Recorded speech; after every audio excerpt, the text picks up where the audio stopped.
Ndagusuje kandi nguha n'ikaze mu biganiro bya Mugari Media TV. Hanyuma reka unyemerere aya makuru y'uyu munsi nyahere mu gihugu cya Indonesia. Inkuru iteye agahinda kabisa mu gihugu cya Indonesia, ntago ibintu byoroshye. Ubwo n'abantu batembereye muri Indonesia mwagiye mubona aya makuru. Nababwire ko bakubiswe inkoni nyinshi bazira gusambana batarashyingiranwa.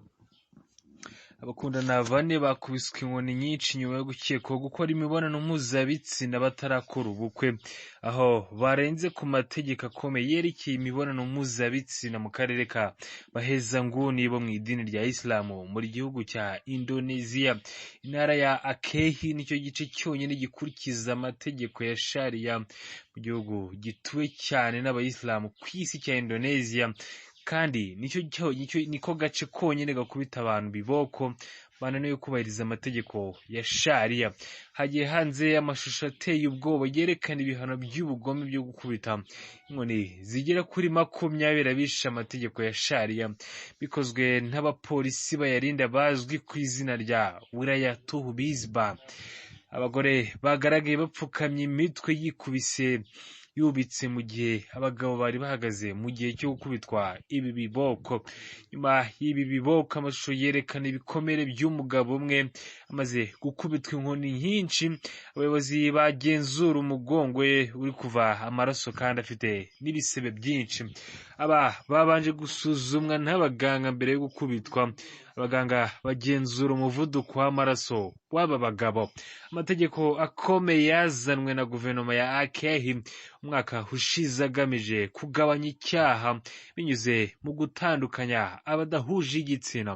Abagabo n'abagore badafitanye isano cyangwa batashakanye birabujijwe kwegerana, yewe n'aho abantu hahurira abantu benshi cyangwa mu modoka zitwara abagenzi. Itangazo rivuga ko aba batagomba kwicarana mu modoka no kwegerana mu buryo ubwo ari bwo bwose, ndetse no mu masaha y'urugendo.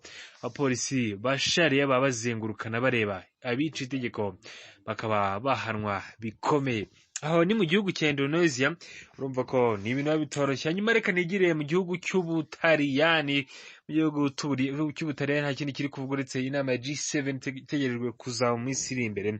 Ariko mubwire ko bwa mbere Papa Francis agiye kwitabira inama ya G7 izaba yiga ku cyitwa AA.